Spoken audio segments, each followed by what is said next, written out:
ಸಮಾಜ ಸೇವಕ, ಯುವ ಹೋರಾಟಗಾರರಾಗಿರೋ ಕೆಎಂ ಸಂದೇಶಂ 48 ರಾಜ್ಯ ಪ್ರಶಸ್ತಿಗಳು, 3 ರಾಷ್ಟ್ರ ಪ್ರಶಸ್ತಿಗೆ ಭಾಜನರಾಗಿದ್ದಾರೆ. 2 ಅಂತಾರಾಷ್ಟ್ರೀಯ ಪ್ರಶಸ್ತಿ ಪಡೆದಿದ್ದಾರೆ. ಎಎಸ್ಎಸ್ಕೆ ಸಂಸ್ಥಾಪಕ ಅಧ್ಯಕ್ಷರಾಗಿರೋ ಇವರು ಚಲನಚಿತ್ರ ನಟರಾಗಿ ಸಮಾಜ ತಿದ್ದುವ ಕಾಯಕ ಮಾಡ್ತಿದ್ದಾರೆ. 14 ಬಾರಿ ರಕ್ತದಾನ ಶಿಬಿರ ಆಯೋಜಿಸಿದ ಮಹಾನುಭಾವ. ಹಾಗೆ 152 ಅಂತರ್ಜಾತಿ ವಿವಾಹ ಮಾಡಿಸಿದ ಆದರ್ಶ ವ್ಯಕ್ತಿ. 4961 ಎಕರೆ ಜಮೀನು ಬಡವರಿಗೆ ಉಳಿಸಿದ ಪುಣ್ಯಾತ್ಮ. ಬಡವರಿಗೆ ಮನೆ ನಿರ್ಮಿಸಿಕೊಟ್ಟ ದಾನಿ ಇವರು. ಹೀಗಾಗಿ ಕೆ ಸಂದೇಶ್ ಅವರಿಗೆ Zee Kannada news achievers award ನೀಡೋಕೆ ನಾವು ಹೆಮ್ಮೆ ಪಡುತ್ತೇವೆ. ನಮಸ್ಕಾರ, ಜಿ ಅಚೀವರ್ಸ್ ವಿಶೇಷ ಕಾರ್ಯಕ್ರಮಕ್ಕೆ ಸ್ವಾಗತ. ನಾನು ದಿವೇಶ್ರೇ. ಇವತ್ತಿನ ಜಿ ಅಚೀವರ್ಸ್ ಅಲ್ಲಿ ನಾವು ನಿಮಗೆ ಪರಿಚಯ ಮಾಡಿಕೊಡ್ತಿರುವಂತಹ ವ್ಯಕ್ತಿ ಬಡ ಜನರ ಧ್ವನಿಯಾಗಿದ್ದಾರೆ. ನಿರ್ಗತಿಕರಿಗೆ ಬದುಕನ್ನ ಕಟ್ಟಿಕೊಟ್ಟಂತಹ ಮಹಾನುಭಾವ ಅಂತಾನೆ ಹೇಳ್ಬೋದು. ಇವತ್ತು ನಮ್ಮ ಕಾರ್ಯಕ್ರಮದಲ್ಲಿದ್ದಾರೆ ಕೋಲಾರ ಸಂದೇಶ್ ಅವರು. ಮೊದಲಿಗೆ ಅವರಿಗೆ ಕಾರ್ಯಕ್ರಮಕ್ಕೆ ಸ್ವಾಗತವನ್ನು ಕೋರೋಣ. ಕಾರ್ಯಕ್ರಮಕ್ಕೆ ಸ್ವಾಗತ ನಿಮಗೆ. ನಮಸ್ತೆ ಮೇಡಮ್. ಇವತ್ತಿನ ಕಾರ್ಯಕ್ರಮದಲ್ಲಿ ನಿಮ್ಮ ಬಗ್ಗೆ ತಿಳ್ಕೊಳ್ಳುವಂತಹ ಕುತೂಹಲ ನನಗೆ. ಯಾಕಂದ್ರೆ ಯುವ ಹೋರಾಟಗಾರರ ರೀತಿ ನೀವು ಕಂಡು ಬರ್ತಾ ಇದ್ದೀರಿ. ಆದರೆ ಅದೆಷ್ಟೋ ಜನರಿಗೆ ಬಡವರ ಧ್ವನಿಯಾಗಿ ಹೋರಾಟಗಾರರಿಗೆ, ನಿರ್ಗತಿಕರಿಗೆ ಮನೆ ಕೊಡಿಸುವಂಥ ನಿಟ್ಟಿನಲ್ಲಿ ನಿರಂತರವಾಗಿ ಹೋರಾಟವನ್ನು ಮಾಡ್ಕೊಂಡು ಬಂದಿದ್ದೀರಿ. ಏನು ಪ್ರೇರಣೆ ಅಂತ ಕೇಳ್ಬೋದಾ ಮೇಡಮ್? ಪ್ರೇರಣೆ ಅನ್ನೋದಕ್ಕಿಂತ ನಾನು ಈ ಹೋರಾಟ ಮತ್ತು ಈ ಸಂಘಟನೆಗಳು, ಜನಕ್ಕೆ ಒಳ್ಳೇದು ಮಾಡೋವಂಥದ್ದು, ಸಮಾಜ ಸೇವೆ, ಇದಕ್ಕೆ ಬಂದಿದ್ದು 15 ವರ್ಷಗಳ ಹಿಂದೆ ಮೇಡಮ್. ನಾನು SSLC ವ್ಯಾಸಂಗ ಮಾಡ್ತಾ ಇರೋಂಥ ಸಂದರ್ಭದಲ್ಲಿ 15 ವರ್ಷಗಳಲ್ಲಿ ಅಲ್ಲಿ ನಮ್ಮ ಒಂದು ವಿದ್ಯಾರ್ಥಿ ಮೇಲೆ ಯಾವುದೋ ಒಂದು ಹಲ್ಲೆ ನಡೆದಾಗ ಅದಕ್ಕೆ ಸಂಬಂಧಪಟ್ಟಂಗೆ ಎಲ್ಲ ಸಂಘಟನೆಗಳು ಸೇರಿ ಹೋರಾಟ ಮಾಡ್ತಾರೆ. ಅವತ್ತು ನಾನು ಮಾಡಿದ್ದು ಮೊದಲನೇ ಹೋರಾಟ ಮೇಡಮ್, SSLC ವ್ಯಾಸಂಗ ಮಾಡ್ತಾ ಇರೋಂಥ ಸಂದರ್ಭದಲ್ಲಿ. ಆ ಘಟನೆ ಹೇಳ್ಬೋದಾ? ಘಟನೆ ಅಂದರೆ SSLC ವಿದ್ಯಾಭ್ಯಾಸ ಮಾಡ್ತಾ ಇರೋಂಥ ವಿದ್ಯಾರ್ಥಿನಿ ಮೇಲೆ ಕೆಲವರು ಹಲ್ಲೆ ಮಾಡಿ ಸ್ವಲ್ಪ ತೊಂದರೆ ಮಾಡಿರ್ತಾರೆ. ಅದಕ್ಕೆ ಸಂಬಂಧಪಟ್ಟಂಗೆ ಎಲ್ಲ ಸಂಘಟನೆಗಳು ಸೇರಿ ಆ ಹೆಣ್ಣು ಮಗಳಿಗೆ ನ್ಯಾಯ ಕೊಡಿಸ್ತಾರೆ. ಆವತ್ತಿಂದ ಆ ಒಂದು ಘಟನೆ ನನಗೆ ಪ್ರೇರಣೆ. ಸಂಘಟನೆಗಳಲ್ಲಿದ್ರೆ ಧ್ವನಿ ಇಲ್ದವ್ರು ಧ್ವನಿ ಕೊಡಿಸ್ಬೋದು, ನ್ಯಾಯ ಕೊಡಿಸ್ಬೋದು ಅಂತ. ಅಲ್ಲಿಂದ ಸುಮಾರು ನಾನು 2010ರಿಂದ ಅಲ್ಲ ಆಗ್ಲೇ ನೀವು ಸಂಘಟನೆಗೆ ಜಾಯ್ನ್ ಆಗ್ಬಿಟ್ರೆ? ಜಾಯ್ನ್ ಆಗ್ಬಿಟ್ರೆ. ಓಕೆ. 2010ರಿಂದ 16ರ ತನಕ ನಮ್ಮದೇ ದಲಿತ ಸಂಘಟನೆ DPS ಅಂತ ಹೇಳ್ಬಿಟ್ಟಿದೆ, ದಲಿತ ಪ್ರಜಾಸೇನೆ ಅಂತ. ಆ ಸಂಘಟನೆಯಲ್ಲಿ 6 ವರ್ಷಗಳ ಕಾಲ ಕೆಲಸ ಮಾಡಿ ನಮ್ಮದೇ ಆದಂಥ ASSK ಅನ್ನೋ ಒಂದು ಸಂಘಟನೆನ 2017ರಲ್ಲಿ ಹುಟ್ಟಾಕ್ತೀವಿ ಮೇಡಮ್. 2017ರಲ್ಲಿ ಹುಟ್ಟಾಕಿ ಇಂಟರ್ ಕ್ಯಾಸ್ಟ್ ಮ್ಯಾರೇಜಸ್ಸು ಯಾವ ಥರ ಮಾಡಿಸ್ತೀವಿ ಅಂದರೆ, ಒಂದು ಜೋಡಿ ಬರುತ್ತೆ. ಸರ್ ನಾನು ಇಂಜಿನಿಯರಿಂಗು ಓದ್ಕೊಂಡಿದ್ದೀನಿ, ಈಗ ಪ್ರೈವೇಟಾಗಿ ಕೆಲಸ ಮಾಡ್ತಾಯಿದ್ದೀನಿ. ಒಂದು ಹೆಣ್ಣುಮಗಳು, ಬೇರೆ ಕಮ್ಯುನಿಟಿ ಹೆಣ್ಣುಮಗಳು. ನಾವು ಸುಮಾರು ಓದೋವಾಗ್ಲಿಂದನೇ ಪ್ರೀತಿ ಮಾಡಿಕೊಂಡು ಒಬ್ರನ್ನೊಬ್ರು ಇಷ್ಟಪಡ್ತಾ ಇದ್ದೀವಿ. ನಮಗೆ ದಯವಿಟ್ಟು ನೀವು ಮದುವೆ ಮಾಡಿಸಿ ಅಂತ ಹೇಳ್ಬಿಟ್ಟು ಹೇಳ್ತಾರೆ. ನಾನು ಜನವರಿ 13ನೇ ತಾರೀಕು ಸಂಘಟನೆ ಓಪನ್ ಮಾಡ್ತೀನಿ 2017. ಇವರು ಒಂದು 4 ದಿನಕ್ಕೆಲ್ಲ ಬರ್ತಾರೆ. ಆಮೇಲೆ ನಾನೇನು ಮಾಡ್ತೀನಿ, ಅಪ್ಪ ಈಗ ತಾನೇ ನಾವು ಸಂಘಟನೆ ಓಪನ್ ಮಾಡಿದ್ದೀವಿ, ಇದೆಲ್ಲ ರಿಸ್ಕ್ ಅಲ್ಲ, ಸುಮ್ಮನೆ ಯಾಕೆ ಬೇಕು, ನಾನು ಮಾಡಿಸಲ್ಲ, ಹೊಟ್ಟೋಗ್ರಿ ಅಂತ ಹೇಳ್ಬಿಟ್ಟು ಹೇಳಿದ್ರೆ, ಅವರು ಒಂದು 4 ಡೇಸ್ ಆದಮೇಲೆ ಯಾವುದೋ ಫಾರೆಸ್ಟ್ ಒಂದು ಕಡೆ ಹೋಗ್ಬಿಟ್ಟು, ಈ ಥರ ಸಂದೇಶ್ ಅವ್ರ ಹತ್ರ ಹೋಗಿದ್ವಿ, ಎಲ್ಲರ ಹತ್ರನೂ ಹೋಗಿದ್ವಿ, ಅವ್ರ ಹತ್ರ ಒಂದು ನ್ಯಾಯ ಸಿಗುತ್ತೇನೋ ಅಂತ ಹೇಳ್ಬಿಟ್ಟು ಅಂದ್ಕೊಂಡ್ವಿ. ಆದರೆ ನ್ಯಾಯ ಸಿಗಲಿಲ್ಲ, ಹಂಗಾಗಿ ನಾವು ಸತ್ತೋಗ್ತೀವಿ ಅಂತ ಹೇಳ್ಬಿಟ್ಟು ಫೇಸ್ಬುಕ್ ಲೈವ್ ಮಾಡಿಕೊಂಡು ಲೈವಲ್ಲಿ ಸೂಸೈಡ್ ಮಾಡ್ಕೊಂಡ್ಬಿಟ್ರಿ. ಲೈವಲ್ಲಿ 2017ರಲ್ಲಿ. ಆವತ್ತು ಡಿಸೈಡ್ ಮಾಡ್ಕೊತೀನಿ, ಇಂಟರ್ ಕ್ಯಾಸ್ಟ್ ಮ್ಯಾರೇಜಸ್ಸು ಮಾಡಿಸ್ಲೇಬೇಕು. ಇಂಥವ್ರಿಗೆಲ್ಲ ಒಂದು ಕಡೆ ಇವ್ರನ್ನ ಸಾಯಕ್ಕೆ ಬಿಡಬಾರ್ದು. ಅವರು ಎಲಿಜಿಬಲ್ ಇದ್ದಾಗ, ಮದುವೆಗೆ ಎಲಿಜಿಬಲ್ ಇದ್ದಾಗ, ಯಾಕಂದ್ರೆ ಯಾರ್ಯಾರೋ ಕಾನೂನಾತ್ಮಕವಾಗಿ ಅವ್ರಿಗೂ ಏಜ್ ಆಗಿದ್ದಾಗ, ಹುಡುಗ ಹುಡುಗಿನ ಸಾಕುವ ಅಂತ ಒಂದು ಸಾಮರ್ಥ್ಯ ಇದ್ದಾಗ, ಜಾತಿ ಅಡ್ಡ ಬಂದ್ರೆ ಅದರ ವಿಚಾರವಾಗಿ ನಾವು ನಿಂತು ಮದುವೆ ಮಾಡ್ಸೋಣ ಅಂತ ಹೇಳ್ಬಿಟ್ಟು ಡಿಸೈಡ್ ಆಗಿ 151 ಇಂಟರ್ ಕ್ಯಾಸ್ಟ್ ಮ್ಯಾರೇಜಸ್ಸು ಇಂಡಿಯಾದಲ್ಲೇ ಯಾರು ಮಾಡಿಸಿಲ್ಲ, ನಾನು ಒಬ್ಬರೇ ಮಾಡಿಸಿರೋದು. ಇದ್ರ ಜೊತೆಗೆ ಏನಂದ್ರೆ ಹೋರಾಟ ಮೇಡಮ್. ಹೋರಾಟ ಯಾವುದಾದ್ರೂ ಒಂದು ವಿಚಾರವಾಗಿ ನಾವು ಹೋರಾಟ ಮಾಡ್ತೀವಂದ್ರೆ ಆ ಹೋರಾಟ ಗೆಲ್ಲೋ ತನಕ ಬಿಡಲ್ಲ. ಎಷ್ಟೇ ಕಷ್ಟ ಬರಲಿ, ಅದು ಎಂಥ ವ್ಯಕ್ತಿ ಆದರೂ ಎದುರಾಳಿ ಆಗಿರಲಿ. ನಾನು ಮಿನಿಸ್ಟರ್ಸ್ ವಿರುದ್ಧ, MLAಗಳ ವಿರುದ್ಧ ದೊಡ್ಡ ದೊಡ್ಡ ಹೋರಾಟಗಳು ಮಾಡಿದ್ದೀನಿ. FIRs ಕೂಡ ಮಾಡಿಸಿದ್ದೀನಿ, ಅವ್ರ ಮೇಲೆಲ್ಲ ಅರೆಸ್ಟು ಮಾಡಿಸಿದ್ದೀನಿ. ತುಂಬ ದೊಡ್ಡ ದೊಡ್ಡ ಹೋರಾಟಗಳು ಮಾಡಿದ್ದೀನಿ. 385 ಹೋರಾಟ ಮಾಡಿದ್ದೀನಿ, ಒಂದರಲ್ಲಿ ಸೋತೆ ಇಲ್ಲ ಹೌದಾ? ಹೋರಾಟಗಳು. ಹ್ಮ್ ಹ್ಮ್ ಹ್ಮ್ ಹ್ಮ್ ಮತ್ತೆ 4961 ಎಕರೆ ಜಮೀನು, ಅಂದ್ರೆ ಸರ್ಕಾರಿ ಜಮೀನಿಗೆ ಕಾಂಪೌಂಡ್ ಹಾಕೊಳ್ಳೋಂಥದ್ದು, ಮತ್ತೆ ಬಡವರ ಹತ್ರ ಅಕ್ರಮವಾಗಿ ಜಮೀನು ಕಿತ್ಕೊಳ್ಳೋಂಥದ್ದು, ಹೌದು ಹೌದು. ಈ ತರ ಎಲ್ಲ ಬೇಜಾನು ದಬ್ಬಾಳಿಕೆಗಳು, ದೌರ್ಜನ್ಯಗಳು ನಡೆಯುವಂಥ ಸಂದರ್ಭದಲ್ಲಿ ಕರ್ನಾಟಕದಲ್ಲಿ ನೆನಪಿಗೆ ಬರೋದು ನಾನು ಒಬ್ಬನೇ. ಯಾವುದೇ ಈ ಥರ ಒಂದು ಸಮಸ್ಯೆಗಳಾದಾಗ, ಒಂದು ಹೆಣ್ಣು ಮಗಳಿಗೆ ಸಮಸ್ಯೆ ಆದಾಗ, ಮತ್ತೆ ಈ ಪ್ರೀತಿ ಅಂತ ಮಾಡಿ ಅವ್ರನ್ನ ಮದುವೆ ಮಾಡ್ಕೊಳ್ದಿರ ಬಿಟ್ಬಿಡೋ ಅಂಥದ್ದು, ಅವ್ರಿಗೆ ಮೋಸ ಮಾಡೋಂಥದ್ದು, ಇಂಥದಕ್ಕೆಲ್ಲ ಸಂಬಂಧಪಟ್ಟಂಗೂ ಸುಮಾರು 1000ಕ್ಕೂ ಹೆಚ್ಚು ಹೆಣ್ಣು ಮಕ್ಳಿಗೆ ನ್ಯಾಯ ಕೊಡಿಸಿದ್ದೀನಿ. ಅಲ್ಲೇ ಹೆಣ್ಮಗಳನ್ನ ಕರ್ಕೊಂಡೋಗಿ ಅವ್ರ ಮನೆ ಮುಂದೆ ಕೂತ್ಕೊಳ್ಳೋದು, ಅಲ್ಲೇ ಮದುವೆ ಮಾಡಿಸೋದು, ಇಂಥದ್ದೆಲ್ಲ ಮಾಡಿಸಿ ಅನೇಕ ಸಮಾಜ ಸೇವೆ ಕೆಲಸಗಳಂದ್ರೆ ಮೇಡಮ್ ಈ 15 ಇಯರ್ಸಲ್ಲಿ ಒಂದ್ 2-3 ದಿನ ಗ್ಯಾಪ್ ತಗೊಂಡು ಪ್ರತಿ ದಿನ ನಾನು ಕೆಲಸ ಮಾಡಿದ್ದೀನಿ, ಅಷ್ಟು ಕೆಲಸ ಮಾಡಿದ್ದೀನಿ. ಹಂಗಾಗಿ ಇವತ್ತು ನನಗೆ ನಮ್ಮ ಜಿ ಕನ್ನಡ ನ್ಯೂಸ್ ವತಿಯಿಂದ ಅಚೀವರ್ಸ್ ಪ್ರಶಸ್ತಿ ನೀವು ಇದು ಮಾಡ್ತಾ ಇರೋಂಥದ್ದು ನನಗೆ ತುಂಬಾ ಖುಷಿ ಆಗ್ತಾ ಇದೆ. ನಿಮ್ ಜೊತೆ ಈ ತರ ಕುತ್ಕೊಂಡು ನನ್ನ ಒಂದು ಅನಿಸಿಕೆಗಳನ್ನ ಹಂಚ್ಕೊಳ್ತಾ ಇರೋಂಥದ್ದು ತುಂಬಾ ಖುಷಿ ಆಗ್ತಾ ಇದೆ. ನಿಮ್ ಬಾಲ್ಯ ತಿಳ್ಕೊಳ್ಳೋ ಕುತೂಹಲ ನನಗೆ. ಇವತ್ತೇನು ಹೋರಾಟ, ಆ ಹೋರಾಟದ ಶ್ರಮ ಇದೆಲ್ಲ ನಾವು ಮಾತಾಡೋಣ. ಆದ್ರೆ ನಿಮ್ ಬಾಲ್ಯ ಹೆಂಗಿತ್ತು? ನೀವ್ ಹೆಂಗಿದ್ರಿ? ನೀವೇನು ಓದ್ಕೊಂಡ್ರಿ? ಮನೇಲಿ ವಾತಾವರಣ ಹೆಂಗಿತ್ತು? ಮೇಡಮ್, ನಮ್ಮ ಮನೆಯಲ್ಲಿ ಪರಿಸ್ಥಿತಿ ಏನಂದ್ರೆ, ಕೋಲಾರ SNR ಸರ್ಕಲ್ ಇರುತ್ತೆ, ಅಂಬೇಡ್ಕರ್ ನಗರ ಅಂತ. ಅಲ್ಲಿ ಮನೆ ಇಲ್ಲ ನಮಗೆ, ಕೆರೆ ಏರಿಯಾ ಆಗಿದ ತಕ್ಷಣ ಕೆರೆ. ಈ ಕೆರೆಯಲ್ಲಿ ನಮ್ಮ ತಂದೆ ತಾಯಿ ಒಂದು ಸಣ್ಣದಾಗ ಒಂದು ಗುಡಿಸ್ಲಾಕ್ಬಿಡ್ತಾರೆ. ಸಣ್ಣದಾಗ ಒಂದು ಗುಡಿಸ್ಲಾಕೊಂಡು ಆ ಗುಡಿಸ್ಲಲ್ಲಿ ಅವ್ರಿಗೇನೆ ಊಟ ಮಾಡೋದಕ್ಕೆ ಊಟ ಇಲ್ಲ. ನಮ್ಮ ತಂದೆ ಈ ಕರೆಂಟ್ ಕಂಬ ಹತ್ತಿ ಲೈನ್ ಮ್ಯಾನು, ಅಂದ್ರೆ ಈ ಕೂಲಿಗೆ ಒಂದಿನಕ್ಕೆ 5 ರೂಪಾಯಿ 10 ರೂಪಾಯಿ ಕೂಲಿ, ಈ ತರ ಕೆಲಸ ಮಾಡ್ತಾ ಇದ್ದಿದ್ದು. ನಮ್ಮ ತಾಯಿ ಮನೆಯಲ್ಲೇ ಇರೋದು, ಈ ಸೊಪ್ಪು, ಈ ಮೀನ್ ಸೊಪ್ಪು ಇಂಥದ್ದೆಲ್ಲ ಬರುತ್ತಲ್ಲ, ಇದನ್ನೆಲ್ಲ ತಗೊಂಡ್ಬಂದು ಮನೆಗೆ ಇದು ಮಾಡೋಂಥದ್ದು, ಈ ತರ ಮಾಡ್ತಾ ಇರ್ತಾರೆ. ನಮ್ಮ ತಾಯಿಗೆ ಅಪೌಷ್ಟಿಕ ಕೊರತೆ, ಅಂದ್ರೆ ಆಹಾರ ಇಲ್ದಿರ, ನನಗಿಂತ ಮೊದಲು 2 ಗಂಡು ಮಕ್ಳು ಹುಡ್ತಾರೆ. ಅವರಿಬ್ರು ಸರಿಯಾಗಿ ಹಾಲಾಗ್ದಿರ, ಊಟ ಇಲ್ದಿರ ಸತ್ತೋಗ್ತಾರೆ. 3ನೇವನ್ ನಾನು ಹುಟ್ಟೋದು. ಹುಟ್ಟಿ ಹಂತವಾಗಿ ವಿದ್ಯಾಭ್ಯಾಸ ಮಾಡೋದಕ್ಕೆ ತುಂಬ ಕಷ್ಟಪಡ್ತಾರೆ. ಮತ್ತು ಅಲ್ಲಿ ಕೆರೆಯಲ್ಲಿ ಒಂದು ಗುಡಿಸ್ಲಾಕೊಂಡಿರ್ತೀವಿ, ಆ ಕೆರೆ ತುಂಬೋದ್ಮೇಲೆ ಬಾಡಿಗೆ ಮನೆಗೆ ಬರ್ತೀವಿ. ಬಾಡಿಗೆ ಮನೆಗೆ ಬಂದು ಹಂಗೆ ವಿದ್ಯಾಭ್ಯಾಸ ಮಾಡಿಕೊಂಡು ಹಂತವಾಗಿ SSLC ಒಂದು ಸಂದರ್ಭ ಬರೋಷ್ಟೊತ್ತಿಗೆನೆ ನಾವು ಇದಕ್ಕೆ ಬರ್ತೀವಿ, ಏನು ಈ ಸಂಘಟನೆಗಳು, ಹೋರಾಟ ಅನ್ನೋದು ಬರ್ತೀವಿ. ಅದ್ರ ಜೊತೆಗೆ ಏನು ಮಾಡ್ತೀವಿ, ಮನೆಗೂ ಪೇಪರ್ ಹಾಕೋ ಕೆಲಸ ಮಾಡ್ತಾ ಇದ್ದೆ ನಾನು. ಯಾಕಂದ್ರೆ ಸ್ವಲ್ಪ ಮನೆ ಕಡೆ ಅನುಕೂಲ ಆಗ್ಲಿ, ಅವ್ರಿಗೆಲ್ಲ ಸ್ವಲ್ಪ ಇದಾಗ್ಲಿ ಅಂತ ಹೇಳ್ಬಿಟ್ಟು ನಾವೇನ್ ಮಾಡ್ತಾ ಇದ್ವಿ, ಮನೆಗೂ ಪೇಪರ್ ಹಾಕುವಂತ ಕೆಲಸ ಮಾಡ್ತಾ ಇದ್ವಿ. ಪೇಪರ್ ಹಾಕ್ತಾ ಏನ್ ಮಾಡ್ತಾರೆ, ಈ ಹುಡುಗ ಸ್ವಲ್ಪ ಆಕ್ಟಿವ್ ಆಗಿದ್ದಾರೆ ಅಂತ ನಮ್ಮ ಫಸ್ಟ್ ನಾನು ಶಂಗರ್ ಅನ್ನೋರ ಹತ್ರ ಕೆಲಸ ಮಾಡ್ತೀನಿ. ಅದಾದ್ಮೇಲೆ ಗಣೇಶ್ ಅಂತ ಹೇಳ್ಬಿಟ್ಟು ನಮ್ಮ ಉದಯವಾಣಿ ಪತ್ರಿಕೆ ಜಿಲ್ಲಾ ವರದಿಗಾರ, ಇವ್ರೇನ್ ಮಾಡ್ತಾರೆ, ಸ್ವಲ್ಪ ಆಕ್ಟಿವ್ ಆಗಿದ್ದಾರೆ ಅಂತ ಹೇಳ್ಬಿಟ್ಟು ಅವ್ರದ್ದೊಂದು ಅಧಿನಾಯಕ ಪತ್ರಿಕೆ ಇರುತ್ತೆ, ಆ ಪತ್ರಿಕೆಗೆ ನನ್ನನ್ನು ವರದಿಗಾರನಾಗಿ ಮಾಡ್ತಾರೆ. ಮತ್ತೆ ಆ ಒಂದು ಮೀಡಿಯಾ ಫೀಲ್ಡ್ ಅಲ್ಲಿ ಕೂಡ ನಾನು ರಾಜ್ ನ್ಯೂಸ್ ಅಲ್ಲಿ ಕೆಲಸ ಮಾಡಿದ್ದೀನಿ. ಮತ್ತೆ ನಮ್ಮ ಉದಯವಾಣಿ, ನಮ್ಮ ಗಣೇಶಣ್ಣ ಅವ್ರ ಜೊತೆ ಕೆಲಸ ಮಾಡಿದ್ದೀನಿ. ಮಾಧ್ಯಮ ರಂಗದಲ್ಲಿನೂ ಕೆಲಸ ಮಾಡ್ಕೊಂಡು, ಈ ಕಡೆ ಸಂಘಟನೆಗಳಲ್ಲೂ ಕೆಲಸ ಮಾಡ್ಕೊಂಡು ತುಂಬಾ ಕಷ್ಟಪಟ್ಕೊಂಡ್ ಬಂದಿರೋದು ಮೇಡಮ್, ತುಂಬಾ ಕಷ್ಟಪಟ್ಕೊಂಡ್ ಬಂದಿರೋದು.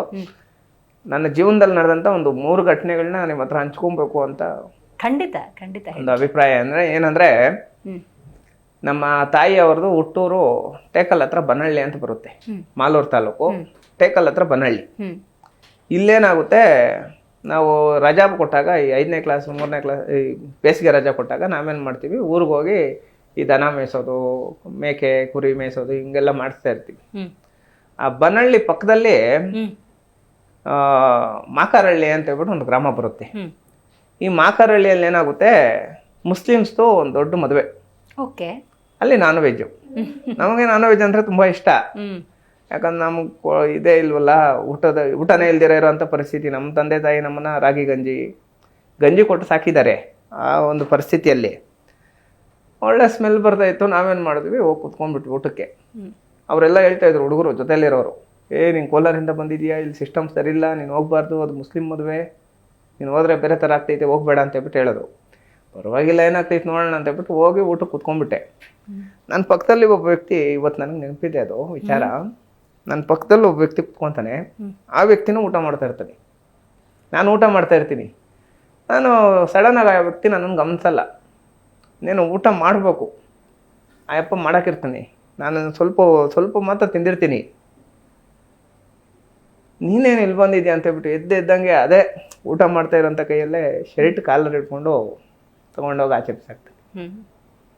ಆಮೇಲೆ ಅಲ್ಲಿರೋ ಹುಡುಗರು, ನಾನು ಹೇಳಿದ್ನಲ್ಲ ಬೇಡ ಅಂತ, ಯಾಕೆ ಹೋಗ್ಬೇಕು ನೀನು ಅಂತೇಳ್ಬಿಟ್ಟು, ಏನಿಲ್ಲ ಊಟ ಮಾಡ್ಕೊಂಡು ಬಂದೆ ಅಂದ. ಇಲ್ಲ ನೋಡಿದ್ವಿ ನಾವು, ನಿಮ್ಗೆ ಅವಮಾನ ಆಯಿತು. ಇವತ್ತು ನಮ್ಮ ಕೋಲಾರಲ್ಲಿ ಅವತ್ತು ಆ ಘಟನೆ, ಇವತ್ತು ನಮ್ಮ ಕೋಲಾರಲ್ಲಿ ಮೈನಾರಿಟೀಸ್, ಮುಸ್ಲಿಮ್ಸ್ ಯಾವುದೇ VIP ಮದುವೆ ಆದರೂ ಫಸ್ಟ್ ನಮ್ಮನೆ ಕಾರ್ಡ್ ಬರೋದು. ಇದೇ ಇನ್ನೊಂದು ಘಟನೆ ಏನಂದ್ರೆ ಮೇಡಮ್, ಕೋಲಾರಲ್ಲಿ ನಮ್ಮನೆ ಪಕ್ಕದಲ್ಲೇ ಚೌಟ್ರಿ ಇರುತ್ತೆ, KEB ಸಮುದಾಯ ಭವನ ಅಂತ ಮದುವೆ ಚೌಟ್ರಿ ಇರುತ್ತೆ. ಅಲ್ಲಿ ಮದುವೆಗಳು ನಡೀತಾನೆ ಇರ್ತೈತಿ.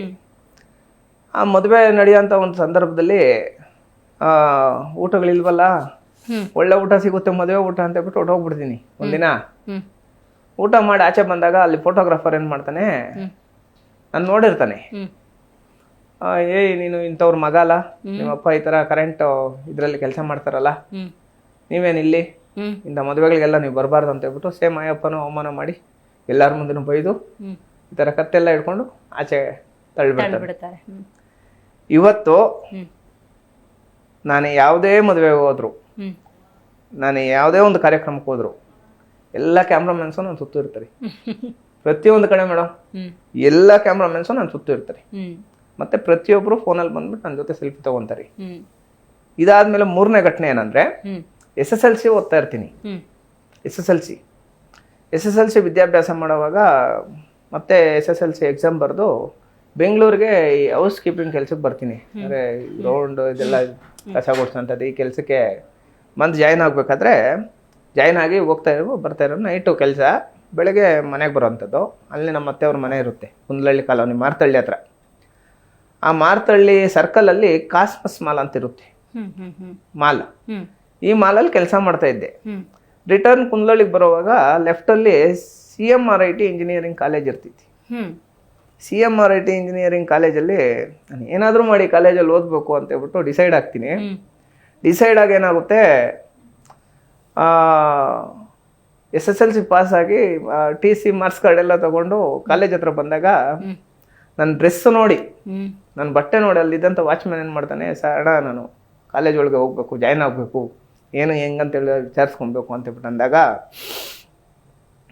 ನಿಮಗೆ ಈ ಕಾಲೇಜಿಗೆ ಬರೋ ಅಂಥ ಯೋಗ್ಯತೆ ಇಲ್ಲ, ನೀವು ಕಾಲೇಜಿಗೆ ಬರಬಾರ್ದು ಅಂತ ಸೇಮ್ ಅಲ್ಲಿಂದ ಆಚೆ ತಳ್ಳಿ ಗೇಟ್ ಹಾಕ್ಬಿಡ್ತಾರೆ.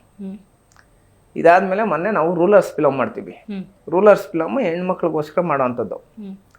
ಈ ಸಿನಿಮಾ ರಿಲೀಸ್ ಆಗಿ 15 ಡೇಸ್ಗೆ ಕಾಲೇಜಲ್ಲಿ ಕಾರ್ಯಕ್ರಮ ಮಾಡ್ತಾರೆ, CMRIT ಕಾಲೇಜಲ್ಲಿ. ಅಲ್ಲಿ ಮೇಲ್ ಮಾಡ್ತಾರೆ ನನಗೆ, CMRIT ಇಂಜಿನಿಯರಿಂಗ್ ಕಾಲೇಜಿಂದ, ನಮ್ಮ ಮಕ್ಕಳಿಗೆ ಇನ್ಸ್ಪಿರೇಷನ್ ಸ್ಪೀಚ್ ಕೊಡಬೇಕು, ನೀನು ಬರಬೇಕು ಕಾಲೇಜ್ಗೆ ಚೀಫ್ ಗೆಸ್ಟ್ ಆಗಿ ಅಂತ ಹೇಳ್ಬಿಟ್ಟು ಮೇಲ್ ಮಾಡ್ತಾರೆ. ಯಾವ ಕಾಲೇಜ್ ಗೇಟ್ ಮುಂದೆ ಗೇಟ್ ಒಳಗೆ ನಾನು ಸೇರಿಸಿಲ್ವೋ, ನಾನು ಹೋಗ್ತಾ ಇದ್ದಾಗ ಆ ಕಾಲೇಜ್ ಗೇಟ್ ಅದಷ್ಟು ಕದೇ ಓಪನ್ ಆಗ್ತಾ ಇದೆ. ಅಲ್ಲಿದ್ದಂಥ ಅದೇ ವಾಚ್ಮನ್ ಇರ್ತಾನೆ, ಸೆಲ್ಯೂಟ್ ಮಾಡ್ತಾನೆ. ಮತ್ತೆ ಸಿನಿಮಾ ಅನ್ನೋ ವಿಚಾರಕ್ಕೆ ಬಂದಾಗ ಮೇಡಮ್, ಇದೇ ಒಂದು ಹೋರಾಟದ ವಿಚಾರದಲ್ಲಿ ನಮ್ಮ ರಾಜನಗುಂಟೆ ಪೊಲೀಸ್ ಸ್ಟೇಷನಲ್ಲಿ ನನ್ನ ಮೇಲೆ ಕೇಸ್ ಮಾಡ್ತಾರೆ, ಅರೆಸ್ಟ್ ಮಾಡ್ತಾರೆ. ಅರೆಸ್ಟ್ ಮಾಡಿದಂಥ ಒಂದು ಸಂದರ್ಭದಲ್ಲಿ ಪೊಲೀಸ್ನವ್ರು ಹೇಳ್ತಾರೆ, ಒಂದು 2-3 ಸಾವಿರ ಜನ ನನ್ನ ನೋಡಕ್ ಬರ್ತಾರೆ, ಫ್ಯಾನ್ಸು. ಏನು ನೀನೇನು ದೊಡ್ಡ ಹೀರೋನಾ, ಸ್ಟಾರಾ, ಸಿನಿಮಾ ಮಾಡಿದ್ಯಾ, ಫಿಲಮ್ ಮಾಡಿದ್ಯಾ, ಏನು ನೀನು ನೋಡೋದಕ್ಕೆ ಇಷ್ಟು ಜನ ಬರ್ತಾರೆ ಅಂತ ಹೇಳ್ಬಿಟ್ಟು ಅಲ್ಲಿದ್ದವರು ಪೊಲೀಸ್ ಸಿಬ್ಬಂದಿ ಒಬ್ರು ಕೇಳ್ತಾರೆ. ಅವತ್ತು ಅನ್ಕೊಂತೀನಿ ಮೇಡಮ್, ಅದೇನೋ ಇಲ್ಲಿಂದ ರಿಲೀಸ್ ಆಗ್ತೀನಿ, ಇದೇನು ದೊಡ್ಡ ವಿಚಾರ ಅಲ್ಲ, ಇಲ್ಲಿಂದ ರಿಲೀಸ್ ಆಗ್ತೀನಿ, ರಿಲೀಸ್ ಆಗಿದ ತಕ್ಷಣ ಸಿನಿಮಾ ಮಾಡ್ಬೇಕು, ನಾನು ಮಾಡಿ ರಿಲೀಸ್ ಮಾಡ್ಬೇಕು ಕರ್ನಾಟಕದಾದ್ಯಂತ ಅಂತ ಹೇಳ್ಬಿಟ್ಟು ಆ ವ್ಯಕ್ತಿ ಆ ಮಾತು ಅಂದಿದ್ದಕ್ಕೇನೆ ಆಚೆ ಬಂದು ಸಿನಿಮಾ ಮಾಡಿ ರಿಲೀಸ್ ಮಾಡ್ತೀನಿ, ದ ರೂಲರ್ಸ್ ಅಂತ. ಖಂಡಿತ ಖಂಡಿತ. ಈ ತರ ಘಟನೆಗಳು ಯಾವ ತರ ಅಂದ್ರೆ ಮೇಡಮ್, ತುಂಬಾ 15 ವರ್ಷಗಳ ಕಾಲ ಸತತವಾಗಿ ನಾನು ಕೆಲಸ ಮಾಡ್ಕೊಂಡ್ ಬಂದ್ರು. ಏನು 151 ಇಂಟರ್ ಕ್ಯಾಸ್ಟ್ ಮ್ಯಾರೇಜಸ್ ಮಾಡಿಸಿದ್ರು, 385 ಹೋರಾಟಗಳು ಮಾಡಿದ್ರು, ಸಾವಿರಾರು ಹೆಣ್ಮಕ್ಳಿಗೆ ನ್ಯಾಯ ಕೊಡಿಸಿದ್ರು, 4961 ಎಕರೆ ಜಮೀನು ಬಡವ್ರಿಗಂತ ಬಿಟ್ಟು ನಾವು ಬಿಡಿಸ್ಕೊಟ್ರು. ಏನು ಮಾಡಿದ್ರು, ಎಲ್ಲ ಒಂದು ಕಡೆ ಮಾಧ್ಯಮ ಮಿತ್ರರು ಸ್ವಲ್ಪ ನನ್ನನ್ನ ಅದೇನದು ಸೈಡ್ ಕಾಲಮಲ್ಲಿ ಎಲ್ಲ ಒಂದ್ ಕಡೆ ಇಟ್ಬಿಟ್ಟಿದ್ರು ಅಂತ ಹೇಳ್ಬಿಟ್ಟು ಒಂದು ಭಾವನೆ ಇತ್ತು ನನಗೆ. 2022ರಲ್ಲಿ ಒಬ್ಬ ದಲಿತ ಸಮುದಾಯದ ಹುಡುಗ ದೇವ್ರ ಮೆರವಣಿಗೆ ನಡೆಸ್ತಾ ಇರ್ತಾರೆ ಮಾಲೂರಲ್ಲಿ. ಆ ಮೆರವಣಿಗೆ ನಡೆಸ್ತಾ ಇರೋಂಥ ಸಂದರ್ಭದಲ್ಲಿ ದೇವ್ರ ಕೋಲ್ ಬಿದ್ದೋಗ್ತಿತ್ತು ಕೆಳಗೆ, ದೇವ್ರನ್ನ ಮೆರವಣಿಗೆ ಮಾಡುವಂತ ಕೋಲ್. ಅದ್ರ ಮೇಲೆ ಎಲ್ಲಾರು ತುಳ್ಕೊಂಡು ಹೋಗ್ತಾರೆ, ನೋಡಲ್ಲ, ಯಾರು ಗಮನಿಸಲ್ಲ, ಗೊತ್ತಾಗಿಲ್ಲ. ಆ ನಮ್ಮ ಸಮುದಾಯದ ಹುಡುಗ ಆ ಕೋಲ್ ಎತ್ತಿ ಕೊಟ್ಟಿದ್ದಾನೆ ಅಂತ ಅವ್ರನ್ನ ಊರಿಂದ ಬಹಿಷ್ಕಾರ ಹಾಕಿ ಆ ಹುಡುಗನ ಹೊಡೆದು 60,000 ಫೈನ್ ಹಾಕ್ತಾರೆ. ಯಾವಾಗ ಒಂದು 200 ವರ್ಷ 300 ವರ್ಷದಿಂದ ಎಲ್ಲ 2022ರಲ್ಲಿ. ಈ ಟೈಮಲ್ಲಿ ನೈಟ್ 1:15 ಅವ್ರ ಮನೆಗೆ ಹೋಗಿ ಯಾವ್ಯಾವ ವ್ಯಕ್ತಿಗಳು ಅವ್ರಿಗೆಲ್ಲ ತೊಂದರೆ ಕೊಟ್ಟಿರ್ತಾರೋ ಅವ್ರನ್ನೆಲ್ಲ ಒಂದೇ ದಿನದಲ್ಲಿ ಅರೆಸ್ಟ್ ಮಾಡಿಸಿ ಎಲ್ಲಿ ಅವ್ರನ್ನ ಊರಿಂದ ಬಹಿಷ್ಕಾರ ಆಗ್ತಾರೋ ಅದೇ ಜಾಗದಲ್ಲಿ ಇವ್ರಿಗೆ ಹೊಸ ಮನೆ ಸರ್ಕಾರದಿಂದ ಹೊಸ ಮನೆ ಕಟ್ಟಿಸಿ ಒಂದಷ್ಟು ಅನುಕೂಲಗಳಾಗೋ ಥರ ನಮ್ಮ ಸಂಘಟನೆಯಿಂದ ಮಾಡಿದ್ವಿ. ಈ ಹೋರಾಟ ಎಲ್ಲ ಮಾಧ್ಯಮಗಳಲ್ಲಿನೂ ಬಂತು, ನಮ್ಮ ಜಿ ಕನ್ನಡ ನ್ಯೂಸಲ್ಲಿ ಬಂತು, ಪ್ರತಿಯೊಂದು ಕಡೆನೂ ಬಂತು. ಅದು ಸ್ವಲ್ಪ ಮೈಲೇಜ್ ತಗೊಂತು. ಆ ಒಂದು ಹೋರಾಟದಲ್ಲಿ ನಮ್ಮ ರಾಹುಲ್ ಗಾಂಧಿ ಅವರು ಕೂಡ ಅದನ್ನ ಇಷ್ಟಪಟ್ಟು ಅವ್ರ ಹತ್ರ ಕರ್ಸ್ಕೊಂತಾರೆ. ನಮ್ಮನ್ನ ಕರ್ಸ್ಕೊಂಡು ನನಗೆ ತುಂಬಾ ಇದ್ ಮಾಡ್ತಾರೆ, ಸಪೋರ್ಟ್ ಮಾಡ್ತಾರೆ. ತುಂಬಾ ಒಳ್ಳೆ ಕೆಲಸ ಮಾಡಿದೀಯಾ, ಈ ತರ ಸಪೋರ್ಟ್ ಮಾಡ್ತಾರೆ. ಅಲ್ಲಿಂದ ಈ ಸಾಮಾಜಿಕವಾಗಿ ನಮ್ಮ ಒಂದು ಮಾಧ್ಯಮ ಮಿತ್ರರು, ಪತ್ರಿಕಾ ಮಿತ್ರರು ಎಲ್ಲರೂ ಪ್ರತಿಯೊಬ್ರು ಹಂತವಾಗಿ ಬೆಳೆಸ್ತಾ ಇದ್ದಾರೆ. ಜನನೂ ಅಷ್ಟೇ ನೋಡ್ತಾ ಇದ್ದಾರೆ. ಈಗ ನೀವು ಮಾತಾಡ್ತಾ ಇರ್ಬೇಕಾದ್ರೆ ಹಸಿವಿನ ನೋವು ನಿಮಗೆ ಎಷ್ಟಿತ್ತು ಅನ್ನೋದು ನನಗೆ ಅರ್ಥ ಆಗ್ತಾ ಇತ್ತು. ಜೊತೆಗೆ ತನಗೂ ನ್ಯಾಯ ಸಿಗಬೇಕು, ಯಾರೋ ಅನ್ಯಾಯಕ್ಕೊಳಗಾಗಿದ್ದಾರೆ ಅಂದ್ರೆ ಅವ್ರಿಗೂ ನ್ಯಾಯ ಕೊಡಿಸ್ಬೇಕು ಅನ್ನುವಂತಹ ಮನೋಭಾವ, ಕಿಚ್ಚು ನನಗೆ ಕಾಣಿಸ್ತು. ಇವತ್ತು ಈ ಸ್ಥಾನದಲ್ಲಿ ಕೂತ್ಕೊಂಡಿದ್ದೀರಿ, ಇವತ್ತು ಮಹಾನ್ ಸಾಧಕರ ಕುರ್ಚಿ ಅದು. Thank you. ಆತ್ಮತೃಪ್ತಿ ಇದೆಯಾ ನಿಮಗೆ? ಮೇಡಮ್, ನನಗೆ ನನ್ನ ಲೈಫಲ್ಲಿ ಮೇಡಮ್ ಅವತ್ತು ನಾನು ಹೇಳಿದೆ, ಇದು ನಾನು ಬಾಡಿಗೆ ಮನೆಗೆ ಬಂದಿದ್ದೀನಿ. ಅವತ್ತು ಇದು ಮಾಡಿಸಿ ಅಂದರೆ ಒಂದು ಗುಡ್ಸ್ಲಿಂದ ಕೆರೆ ತುಂಬಿ ಬಾಡಿಗೆ ಮನೆಗೆ ಬಂದಿದ್ದೀವಿ ಅಂತ. ಇವತ್ತಿಗೂ ಬಾಡಿಗೆ ಮನೆಯಲ್ಲೇ ಇರೋದು ನಾನು. ಒಂದೊಂದು ಕೇಸಲ್ಲಿ ನಾನು ಹ್ಯಾಂಡಲ್ ಮಾಡುವಾಗ ಒಂದೊಂದು ಕೇಸಲ್ಲಿ ಅಪ್ಪ ಈ ಹೋರಾಟ ಮಾಡಬೇಡ, 1 ಕೋಟಿ ರೂಪಾಯಿ ದುಡ್ಡು ಕೊಡ್ತೀನಿ, 50 ಲಕ್ಷ ಕೊಡ್ತೀನಿ, 10 ಲಕ್ಷ ಕೊಡ್ತೀನಿ, 25 ಲಕ್ಷ ಕೊಡ್ತೀನಿ ಅಂತಾರೆ. ನಾನೊಂದು ಸಲ ಯಾವುದಾದ್ರೂ ಒಂದು ಹೋರಾಟ ಅಂತ ಹೇಳ್ಬಿಟ್ಟು ಇಳ್ದಿದ್ದೀನಿ ಅಂದರೆ ಯಾರು ಏನು ಮಾಡಿದ್ರು ಬಿಡಲ್ಲ. ಅಲ್ಲಿಗೆ ಹೋಗಿ ಯಾರು ಜನಕ್ಕೆ, ಬಡವರಿಗೆ, ಎಲ್ಲ ಸಮುದಾಯದ ಬಡವರ ಪರವಾಗೂ ಹೋರಾಟ ಮಾಡ್ತೀನಿ ಮೇಡಮ್. ಬಡವರಿಗೆ ಯಾರು ತೊಂದರೆ ಕೊಡ್ತಾರೋ ಅವ್ರನ್ನ ಯಾರನ್ನೂ ಸುಮ್ಮನೆ ಬಿಟ್ಟಿಲ್ಲ. ನಾನು ಇದನ್ನೇ ಕೇಳ್ಬೇಕಂತ ಅನ್ಕೊಂಡೆ. 385 ಹೋರಾಟಗಳು ಅಂದ್ರೆ ಅದಷ್ಟು ಸುಲಭ ಅಲ್ಲ. ಈಗ ಅಂತರ್ಜಾತಿ ವಿವಾಹಗಳು ಅಂದ್ರೆ ನೀವು ಆ ಪ್ರೇಮಿಗಳನ್ನು ಒಂದ ಮಾಡ್ಬೋದು, ಆ 2 ಕುಟುಂಬಗಳ ದ್ವೇಷವನ್ನ ಕಟ್ಕೊಳ್ತಿರೋದ ಆ ಪ್ರೇಮಿಗಳಲ್ಲ ನೀವು. ಅವರು ಒಂದಾಗ್ತಾರೆ, ಇವರು ಒಂದಾಗ್ತಾರೆ, ಈ ಫ್ಯಾಮಿಲಿ ಫುಲ್ ಒಂದಾಗ್ಬಿಡ್ತಾರೆ. ಅಟ್ ಅ ಟೈಮ್ ಎಲ್ಲ ಸೇರಿ ನನ್ನ ಮೇಲೆ ಅಂತ ಹಿಂಗಿರ್ತಾರೆ. ಹಿಂಗಿದ್ದಾಗ ನಾನು ಅದನ್ನೇ ಕೇಳಕ್ಕೆ ಅಂತ ಬರ್ತಾ ಇದೆ. ಹೋರಾಟನ ಕೈ ಬಿಟ್ಬಿಡು, ನಿನ್ನ ಕೈ ಬಿಸಿ ಮಾಡಕ್ ನನಗೆ ಗೊತ್ತು, ನಿನಗೆ ಬ್ಯಾಕ್ ಸಪೋರ್ಟ್ ಏನು ಬೇಕಾದ್ ನಾನು ಮಾಡ್ತೀನಿ. ಇಂಥದ್ದೆಲ್ಲ ವಿಚಾರಗಳು ಬಂದಾಗ ಏನು ಥಾಟ್ ಜನರೇಟ್ ಆಗ್ತಿತ್ತು ನಿಮ್ಮ ಮನಸ್ಸಲ್ಲಿ, ಏನು ಬರ್ತಿತ್ತು ಮೇಡಮ್? ಈಗ ಯಾರೇ ಆಗ್ಬೋದು, ಯಾವುದೇ ಒಂದು ವ್ಯಕ್ತಿ ಆಗ್ಬೋದು ಮೇಡಮ್. ಈಗ ಮೊನ್ನೆ ಒಂದು ರೀಸೆಂಟಾಗಿ ಒಂದು ಹೋರಾಟ ಮಾಡ್ತೀನಿ ನಾನು, ದೇವನಹಳ್ಳಿ ಏರ್ಪೋರ್ಟ್ ಹತ್ರ. ಅಲ್ಲಿ ಒಂದೊಂದು ಅಡಿಗೆ ಒಂದೊಂದು ಕೋಟಿ ಬೆಲೆ ಬಾಳುತ್ತೆ ಜಮೀನು. ಏರ್ಪೋರ್ಟಿಂದ ಕೇವಲ 2 ನಿಮಿಷ ಆ ಲ್ಯಾಂಡಿಂದ ಏರ್ಪೋರ್ಟ್ಗೆ. ಈ ಲ್ಯಾಂಡ್ನ ಒಬ್ಬ ದುಡ್ಡಿರೋಂಥ ದೊಡ್ಡ ವ್ಯಕ್ತಿ ಕಾಂಪೌಂಡ್ ಹಾಕಿರ್ತಾನೆ. ಯಾರಾದರೂ ಆ ವಿಚಾರದಲ್ಲಿ ಏನಾದರೂ ವಾಯ್ಸ್ ಮಾಡಿದ್ರೆ ಇಮಿಡಿಯೇಟ್ ಆಗಿ ಅವ್ರ ಮೇಲೆ ಹಲ್ಲೆ ಮಾಡಿಸೋಂಥದ್ದು ಇಂಥದ್ದೆಲ್ಲ ಮಾಡ್ತಾ ಇರ್ತಾನೆ. ಹಂದ್ರಹಳ್ಳಿ ಅಂತ ಹೇಳ್ಬಿಟ್ಟು ಗ್ರಾಮ. ಈ ಒಂದು ಸಂದರ್ಭದಲ್ಲಿ ಗ್ರಾಮಸ್ಥರೆಲ್ಲ ನಮ್ಮ ಮನೆ ಹತ್ರ ಬಂದು, ಸರ್ ಇದು ಹೋರಾಟ ಮಾಡಲೇಬೇಕು ಸರ್, 250 ಜನ ಬಡವರು ಇದ್ದಾರೆ, 10 ಎಕರೆ ಜಮೀನಿದೆ, ಸುಮಾರು 125 ಕೋಟಿ ಬೆಲೆ ಬಾಳುವಂಥ ಜಮೀನು, ಏನಾದರೂ ಮಾಡಿ ಜಮೀನು ಉಳಿಸ್ಬೇಕು ಸರ್ ಅಂತ ಹೇಳ್ಬಿಟ್ಟು ನನ್ಗೆ ಹೇಳ್ತಾರೆ. ನಾನು ತಹಸೀಲ್ದಾರ್ ಅವ್ರನ್ನ ಮೀಟ್ ಆಗಿ, ನೋಡ್ರಿ 3 ದಿನ ನಿಮ್ಗೆ ಸಮಯ, 3 ದಿನದಲ್ಲಿ ನೀವು ಜಮೀನು ಬಿಡಿಸ್ಕೊಟ್ಟಿಲ್ಲ ಅಂದ್ರೆ ನಾನು ಹೋರಾಟ ಸ್ಟಾರ್ಟ್ ಮಾಡ್ತೀನಿ ಅಂತ ಹೇಳ್ಬಿಟ್ಟು ಹೇಳ್ತೀನಿ. 3 ದಿನ ಯಪ್ಪ ಬಿಡಿಸಲ್ಲ, ಯಾರು ತಹಸೀಲ್ದಾರ್ ಬಿಡಿಸಲ್ಲ. ನಾನೇನು ಮಾಡ್ತೀನಿ, ಪೆಂಡಲ್ ಹಾಕ್ಕೊಂತೀನಿ, ಕುತ್ಕೊಂತೀನಿ. ಬೆಳಗ್ಗೆ ಆಯಿತು, ಮಧ್ಯಾಹ್ನ ಆಯಿತು, ಸಂಜೆ ಆಯಿತು, ಆಫೀಸರ್ಸ್ ಬಂದಿಲ್ಲ. ನಾನು ಅಂದೆ ಗ್ರಾಮಸ್ಥರಿಗೆ, ಹೆಣ್ಮಕ್ಳೆಲ್ಲ ಇದ್ರು, ಎಲ್ಲರೂ ಹುಡುಗರು ಇದ್ರು, ಎಲ್ಲರೂ ಇದ್ರು, ಗ್ರಾಮಸ್ಥರು ಪೂರ್ತಿ ಇದ್ರು. ಇಲ್ಲಿಂದ ಹೋರಾಟ ಮುಗಿದು ಈ ಜಮೀನು ಬಂದು ಸರ್ವೆ ಮಾಡಿಸಿ ಅವ್ರು ನಿಮ್ಗೆ ಕೊಟ್ಟು 250 ಜನಕ್ಕೂ ನಿವೇಶನಗಳು, ಸೈಟ್ಗಳು ಕೊಟ್ಟೋ ತನಕ ನಾನು ಇಲ್ಲಿ ಕುತ್ಕೊಂತೀನಿ, ನನ್ನ ಜೊತೆ ಕುತ್ಕೊಳ್ಳೋದಕ್ಕೆ ನೀವು ರೆಡಿನಾ ಅಂತ ಹೇಳ್ಬಿಟ್ಟು ಕೇಳಿದೆ. ನಾವು ರೆಡಿ ಅಂದರು. ಹ್ಮ್ ಮೇಡಮ್ ಡಿಸೆಂಬರ್ ಎಷ್ಟು ಚಳಿ ಅಂದರೆ ಮಳೆ ಬಿದ್ದಂಗೆ ಬೀಳ್ತಾ ಇದ್ವಿ, ಹ್ಮ್ ಚಳಿ ಮಂಜು. ಆದರೂ ಪರವಾಗಿಲ್ಲ ಅಂತ 4 days ಅಲ್ಲೇ ಕೂತ್ಕೊಂಡು ತಹಸೀಲ್ದಾರು ಇಒ ಬರೋ ತನಕ ಬಿಟ್ಟಿಲ್ಲ. ಹ್ಮ್ ತಹಸೀಲ್ದಾರ್ ಬಂದು ಸರ್ವೆ ಮಾಡ್ದ, ಆ ವ್ಯಕ್ತಿ ಯಾರಿದ್ದಾರೆ, ಅವ್ರೇನಾದ್ರು ದೌರ್ಜನ್ಯ ಮಾಡಿದ್ರೆ ಅವ್ನ ಮೇಲೆ ಕ್ರಿಮಿನಲ್ ಕೇಸ್ ಹಾಕಿ ಅಂತ ಹೇಳ್ಬಿಟ್ಟು ಆದೇಶ ಮಾಡ್ತಾರೆ. 10 ಎಕರೆ ಜಮೀನು ಬಿಡಿಸ್ತಾರೆ, 250 ಜನಕ್ಕೆ ಕೊಡ್ತಾರೆ. ಅವತ್ತು ಫಸ್ಟ್ ಡೇ ನನಗೆ ಬರೋಂಥ ಆಫರು 25 lakhs. ಇದರಲ್ಲಿ 25 ಲಕ್ಷ ಕೊಡ್ತೀವಿ ಎದ್ದೇಳ್ಬಿಡ್ರಿ ಹಂಗೆ ಹಿಂಗೆ ಅಂತ ಹೇಳ್ಬಿಟ್ಟು 25 ಲಕ್ಷ ಒಂದು ನನಗೆ ಗೊತ್ತಿರೋ ಥರ ಮೇಡಮ್, ನನಗೂ ಸುಮಾರು ಜನ ದುಡ್ಡು ಕೊಡ್ತಾರೆ. ಅಂದರೆ ನಮ್ಮದೇ ಸ್ವಲ್ಪ ನಮ್ಮನ್ನ ಇಷ್ಟಪಡೋಂಥವ್ರು ಜಾಸ್ತಿ ಜನ ಮನೆಗೆ ಬಂದು ಎಷ್ಟು ಬೇಕೋ ಅಷ್ಟು ಅನುಕೂಲ ಮಾಡ್ತಾ ಇರ್ತಾರೆ. ನೀನು ಏನು ಬೇಕೋ ನೀನು ಇದು ಮಾಡು, ನಾನು ಪ್ರತಿಯೊಂದು ನನಗೆ ಕೊಡೋವಂಥದ್ದು ನನ್ನ ಫ್ಯಾನ್ಸೇ ಕೊಡೋದು, ಪ್ರತಿಯೊಂದು. ದುಡ್ಡು ಖರ್ಚಾಗ್ಬಿಡುತ್ತೆ.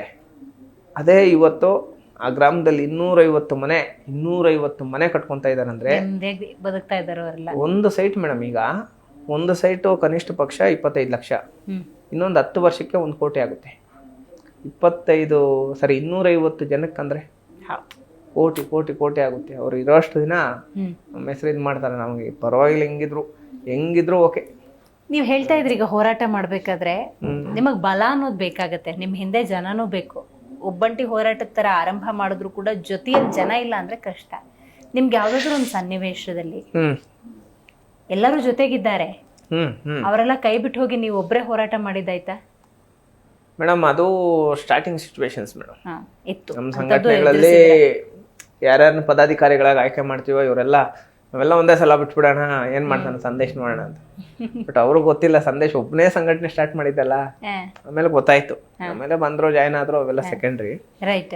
ಆ ಥರದ್ದೆಲ್ಲ ಆಗಿದೆ ಮೇಡಮ್. ಕೇಸ್ಗಳು ಅಂದಾಗ ಬೇಡಪ್ಪ ಇಷ್ಟೊಂದು ಕೇಸ್ನ ಹೊತ್ಕೋಬೇಕಾ, ಈ ಪೊಲೀಸ್ ಸ್ಟೇಷನು, ಅವ್ರು ಯಾರೋ ಕಾನ್ಸ್ಟೇಬಲ್ ಏಕವಚನದಲ್ಲಿ ಮಾತಾಡ್ತಾನೆ, ನೀನ್ ಯಾರಂತ ಕೇಳ್ತಾನೆ, ಅಂತ ಕೇಸ್ಗಳು, ಪೊಲೀಸು, ಈ ಅನುಭವಗಳ ಬಗ್ಗೆ ಹೇಳ್ಬೋದಾ? ಮೇಡಮ್ ನನ್ನ ಮೇಲೆ ಈಗ ಇರೋವಂಥದ್ದು 3 ಕೇಸ್ ಇದೆ ಮೇಡಮ್. 3 ಕೇಸ್ ಯಾವ್ದಾದಂದರೆ, ಈ ನಮ್ಮ KGF ತಾಲೂಕು ಕಣ್ಣೂರು ಅಂತ ಹೇಳ್ಬಿಟ್ಟು ಒಂದು ಗ್ರಾಮ ಇದೆ. ಆ ಗ್ರಾಮದಲ್ಲಿ ದುಡ್ಡಿರೋಂಥವ್ರು ಸೇಮ್ ಹಿಂಗೆ ಸ್ಮಶಾನ ಸಮೇತ ಹಾಕೊಂಡ್ಬಿಟ್ಟಿರ್ತಾರೆ ಕಂಪ್ನಿಗೆ. ನಾನೇನ್ರಿ ಸ್ಮಶಾನ ರೀ ಬಿಡಿಸ್ರಿ ಅಂದರೆ ಅಲ್ಲಿರೋಂಥ ತಹಸೀಲ್ದಾರ್ ಏನು ಮಾಡ್ತಾರೆ, ಅವರ ಜೊತೆ ಶಾಮೀಲಾಗಿ ಅವ್ರ ಹತ್ರ ದುಡ್ಡು ತಗೊಂಡು, ಸುಜಾತ ಅಂತ ಇರ್ತಾರೆ ತಹಸೀಲ್ದಾರು, ಅವ್ರ ಜೊತೆ ಶಾಮೀಲಾಗಿ ಈ ಸ್ಮಶಾನ ಬಿಡಿಸೋದಕ್ಕೆ ವಿಳಂಬ ಮಾಡ್ತಾರೆ. ನಾನೇನು ಮಾಡ್ತೀನಿ, 7 ದಿನ ಅಲ್ಲಿ ಕುತ್ಕೊತೀನಿ.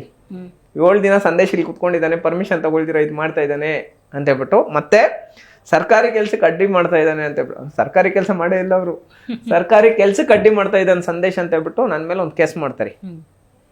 ಅದು 7 ದಿನ ಕುತ್ಕೊಂತೀವಿ, ಅದು ಉಳಿಸ್ತೀವಿ. ಈಗ ಅಲ್ಲೇ ಸ್ಮಶಾನ ಅಲ್ಲೇ ಎಲ್ಲ ಇದು ಮಾಡಿ, ಅದಕ್ಕೆ ಮೊದಲು ಕೆರೆಯಲ್ಲಿ ಹೋಗಿ ಕೂತ್ಕೊಂತ ಇದ್ರು, ಅದು ಪಾಪ ಅಷ್ಟೊಂದು ಅನುಕೂಲ ಆಗ್ತಾ ಇದ್ದಿಲ್ಲ. ಇವಾಗ ಸ್ಮಶಾನ ಬಿಡಿಸಿದ್ದೀನಿ, ಅದೊಂದು ಕೇಸ್ ಇದೆ. ಮತ್ತೆ ಮುಳುಬಾಗ್ಲಲ್ಲಿ ಬಂಡೆ ಮೇಲೆ ಮನೆಗಳು ಕಟ್ಕೊಂಡಿರ್ತಾರೆ, ಬಂಡಳ್ಳಿ ಅಂತ ಗ್ರಾಮದ ಹೆಸರು. ಅಲ್ಲಿ ಅವ್ರಿಗೆಲ್ಲ ಮನೆಗಳು ಉಳಿಸ್ಬೇಕು ಅಂತ ಹೇಳ್ಬಿಟ್ಟು ನಾನು ಹೋರಾಟ, ಅಂದ್ರೆ ಕ್ರಷರ್ ಮಾಡಿಸ್ಕೊಂಡ್ ಬಂದ್ಬಿಡ್ತಾನೆ, ಅಲ್ಲಿ ಕ್ರಷರ್ ಆಗ್ಬೇಕು ಅಂತ ನಮ್ಮ ಕೋಲಾರ MP ಅವ್ರ ವ್ಯಕ್ತಿ ವಿರುದ್ಧ ಅವತ್ತು ಅಲ್ಲೇ ಕುತ್ಕೊಂಡು ಹೋರಾಟ ಮಾಡ್ಬೇಕಾದ್ರೆ ಅವತ್ತೊಂದು ಕೇಸು. ಅವತ್ತು ಅವ್ರಿಗೂ ಮನೆಗಳು ಉಳಿತು, ಮನೆಗಳಿಗೇನು ತೊಂದರೆ ಆಗಿಲ್ಲ, ಅದು ಗೆದ್ವಿ, ಅದು ಸೆಕೆಂಡ್ರಿ. ಇದಾದ್ಮೇಲೆ ಒಂದು ಹೆಣ್ಮಗಳು ಫೋನ್ ಮಾಡ್ತಾಳೆ, ಮೇಡಮ್ ನಾವು ಈ ಥರ SC ಕಮ್ಯುನಿಟಿ ಬೇರೆ ಕಮ್ಯುನಿಟಿ ಹುಡುಗನ್ನ ಸುಮಾರು 5 ವರ್ಷದಿಂದ ಲವ್ ಮಾಡಿದ್ದೀವಿ, ದಯವಿಟ್ಟು ಮದುವೆ ಮಾಡಿಸಿ ಅಂತ ಹೇಳ್ಬಿಟ್ಟು ಫೋನ್ ಮಾಡ್ತಾನೆ. ಅವನು ಫೋನ್ ಮಾಡಿದ್ರೆ, ನೋಡ್ರಿ ನಿಮ್ಮ ಕ್ಯಾಸ್ಟ್ ಅವ್ರು ನಮ್ಮ ಮನೆ ಬಾಗ್ಲಿಗೆ ಸೇರಿಸಲ್ಲ, ನೀವೆಲ್ಲಿರ್ಬೇಕು ಅಲ್ಲಿರ್ಬೇಕು, ನಿಮ್ಮ ಮನೇನ ನಾವೇನ ಇದು ಮಾಡಿದ್ರೆ ಬೇರೆ ಥರ ಆಗುತ್ತೆ, ನಾವು ಫಸ್ಟೇ ಸರಿ ಇಲ್ಲ ಹಂಗೆ ಹಿಂಗೆ ಅಂತ ಹೇಳ್ಬಿಟ್ಟು ನಿಮ್ಮ ಕೈಲಿ ಏನಾಗುತ್ತೋ ಮಾಡ್ಕೊಳ್ರಿ ಅಂತಾರೆ. ನಾನೇನು ಮಾಡ್ತೀನಿ, ಈ ಹುಡುಗಿನ ಕರ್ಕೊಂಡು ಹೋಗ್ತೀನಿ, ನಾನು ನಮ್ಮ ಡ್ರೈವರು ಈ ಹುಡುಗಿ 3 ಜನ ಕರ್ಕೊಂಡೋಗಿ ಆ ಹುಡುಗನ ಕರ್ಸ್ಕೊಂಡು ಮದುವೆ ಮಾಡಿಸ್ತೀವಿ. ಅದಕ್ಕೊಂದು ಕೇಸ್ ಮಾಡ್ತಾರೆ, ಹುಡುಗನ್ ಕಿಡ್ನಾಪ್ ಮಾಡಾಕಿದ್ದಾನೆ ಸಂದೇಶ್ ಅಂತ. ಸಂದೇಶ್ ಹುಡುಗನ್ ಕಿಡ್ನಾಪ್ ಮಾಡಿದಾನೆ ಅಂತ ಅವ್ರು ಹೇಳ್ತಾ ಇದ್ದಾರೆ. ಇಷ್ಟಪಟ್ಟಿರೋದು ನಮ್ಮ ಹುಡುಗಿ ನಾನು ಇಷ್ಟಪಟ್ಟಿದ್ದೀನಿ, ಸಂದೇಶ್ ಅಣ್ಣ ಏನು ಕಿಡ್ನಾಪ್ ಮಾಡ್ತಾನೆ, ಸಂದೇಶ್ ಅಣ್ಣ ಹಂಗೆಲ್ಲ ಮಾಡಿಲ್ಲ, ನೀವ್ ಯಾಕೆ ಹಿಂಗ್ ಮಾಡ್ತಾ ಇದೀರ ಅಂದ್ರೆ ಪೊಲೀಸ್ನವ್ರು ಟಾರ್ಗೆಟ್ ಮಾಡಿರೋದಲ್ಲಿ ನಮ್ಮನ್ನ ಏನಾದ್ರು ಮಾಡಿ ಸಂದೇಶ್ ಇದ್ರಲ್ಲಿ ಶಿಕ್ಷಣ ಏನಾದ್ರು ಮಾಡೋಣ ಅಂತ ಹೇಳ್ಬಿಟ್ಟು ಆಯ್ತು ಅಂತ ಹೇಳ್ಬಿಟ್ಟು ಅದೊಂದು ಕೇಸ್ ಮಾಡಿದ್ರು. ಈಗ ಅದ್ರಲ್ಲಿ ಎಲ್ಲ ಕೇಸಸ್ಸು ಇಂಥ ಸ್ಟ್ರಗಲ್ಸ್ ನ ನೋಡಿದಾಗ ಬೇಡಪ್ಪ ಇದೆಲ್ಲ ಯಾಕೆ ಬೇಕು ಅನ್ಸಿದ್ಯಾ? ಮೇಡಮ್ ಅನ್ಸುತ್ತೆ. ಹಂಗೆ ಅನ್ಸ್ಬಿಟ್ಟು ನಾನು ಮನೇಲಿದ್ರೆ ನಮ್ಮ ಜನಕ್ಕೋಸ್ಕರ ಹೋರಾಟ ಮಾಡೋಕೆ ಯಾರು ಇಲ್ಲ ಮೇಡಮ್, ನಾನು ಒಬ್ಬನೇ ಇರೋದು. ನಾನು ಬೇಜಾನ್ ಫ್ಯಾನ್ಸ್ ಇದ್ದಾರೆ ಮೇಡಮ್ ನನಗೆ. ರಾಜ್ಯಾದ್ಯಂತ ನೀವು ನನ್ನನ್ನು ಯಾವ ಗ್ರಾಮಕ್ಕಾದ್ರೂ ಕರ್ಕೊಂಡು ಹೋಗಿ, ಅಥವಾ ಇಂಥ ಗ್ರಾಮದಲ್ಲಿ ಇಂಥ ಕೆಲಸ ಆಗ್ಬೇಕು ಸಂದೇಶ ಅಂತ ಹೇಳ್ಬಿಟ್ಟು ನೀವು ನನಗೆ ಹೇಳಿ, ನಾನು ಇಮಿಡಿಯೇಟ್ ಆಗಿ ವಿತಿನ್ 1 hour ಕೆಲಸ ಮಾಡಿಸ್ಕೊಡ್ತೀನಿ. ನಿಮ್ದು ಕುಟುಂಬದವ್ರು ನಿಮ್ಮ ಕುಟುಂಬದವರು ಬೇಡಪ್ಪ ಬಿಟ್ಬಿಡು ಸಾಕು ಈ ತರ ಹೇಳ್ತಾರೆ? ಇಲ್ಲ, ಮಾಡು, ಮುನ್ನುಗ್ಗು, ನ್ಯಾಯ ಕೊಡ್ಸು. ಅವ್ರು ಯಾರಿಲ್ಲ ಮೇಡಮ್, ಕುಟುಂಬ ಅಂದ್ರೆ ನಾನು ನಮ್ಮ ತಂದೆ ತಾಯಿ. ಖಂಡಿತ ಇವತ್ತಿನ ಕಾರ್ಯಕ್ರಮದಲ್ಲಿ ನೀವು ಭಾಗಿಯಾಗಿ ನಿಮ್ಮ ಭಾವನೆ ಮೊದಲನೇದಾಗಿ, ಮತ್ತು ನಿರ್ಗತಿಕರು ಬಡವರು ಅಂತಿದ್ರೆ ಅವ್ರ ಧ್ವನಿಯಾಗಿ ಅವ್ರ ಸಮಸ್ಯೆಗೆ ಸೊಲ್ಯೂಷನ್ ಸಿಗೋವರೆಗೂ ಬಿಡಲ್ಲ ಅಂದ್ರಲ್ಲ, ಅದಕ್ಕಿಂತ ದೊಡ್ಡ ಮಾತು ಮತ್ತೊಂದಿಲ್ಲ. ನಿಮ್ಮ ಈ ಹೋರಾಟದ ಜರ್ನಿ ಮುಂದುವರಿಲಿ. ನೀವು ಅಂದ್ಕೊಂಡಂತಹ ಆಸೆ ಇದೆಯಲ್ಲ MP, ಆ ಸ್ಥಾನದಲ್ಲಿ ನಾವು ನೋಡೋದಕ್ಕೆ ಬಯಸ್ತೀವಿ ಅಂತ ಹೇಳ್ತಾ ಇದ್ದೀನಿ. ಥ್ಯಾಂಕ್ ಯು ಸೋ ಮಚ್ ಕಾರ್ಯಕ್ರಮದಲ್ಲಿ ಭಾಗಿಯಾಗಿದ್ದಕ್ಕಾಗಿ. Thank you. ಸೊ ನೋಡಿದ್ರಲ್ಲ ವೀಕ್ಷಕರೇ, ಇವತ್ತಿನ ನಮ್ಮ ಕಾರ್ಯಕ್ರಮದಲ್ಲಿ ಕೋಲಾರ ಸಂದೇಶ್ ಅವರು ಭಾಗಿಯಾಗಿದ್ರು. ಕೋಲಾರ ಸಂದೇಶ್ ಎಲ್ಲಿ ಹೋಗ್ತಾ ಇದ್ರು ಕೂಡ ಜನಜಂಗಳಿ. ಕಾರಣ ಏನು ಅಂತ ನಾವು ನೋಡ್ತಾ ಹೋಗೋದಾದ್ರೆ ಅವರು ಹೋರಾಟ ಮಾಡಿದಂತಹ ರೀತಿ. ಯಾಕಂದ್ರೆ ಇವತ್ತಿನ ಹೋರಾಟಗಾರರು ಅಂದಾಗ ಹಲವಾರು ಸಂದರ್ಭದಲ್ಲಿ ಹೋರಾಟ ತಗೋತಾರೆ, ಅಲ್ಲಿ ಇಲ್ಲಿ ಅಡ್ಜಸ್ಟ್ಮೆಂಟ್ ಮಾಡ್ಕೊಂಡು ಮುಗಿದು ಹೋಗ್ಬಿಡುತ್ತೆ ಆ ಹೋರಾಟ ಅನ್ನೋದು. ಈ ಹೋರಾಟ ಕೋಲಾರ ಸಂದೇಶ್ ಹೋರಾಟ ಆ ರೀತಿಯಲ್ಲ, ಒಂದು ತಾರ್ಕಿಕ ಅಂತ್ಯಕ್ಕೆ ತಗೊಂಡು ಹೋಗ್ತಾರೆ. ನ್ಯಾಯ ಸಿಗೋವರೆಗೂ ಕೂಡ ಬಿಡುವುದಿಲ್ಲ. ಇವರ ಹೋರಾಟ ಮುಂದುವರಿಲಿ, ಸಮಾಜಮುಖಿ ಕೆಲಸಗಳನ್ನು ಮಾಡಲಿ, ಅವರ ಬದುಕು ಕೂಡ ಚೆನ್ನಾಗಿರಲಿ ಅಂತ ಆಶಿಸೋಣ. ನೋಡ್ತಾ ಇರಿ ಜಿ ಕನ್ನಡ ನ್ಯೂಸ್, ಸತ್ಯವೇ ಸುದ್ದಿಯ ಜೀವಾಳ.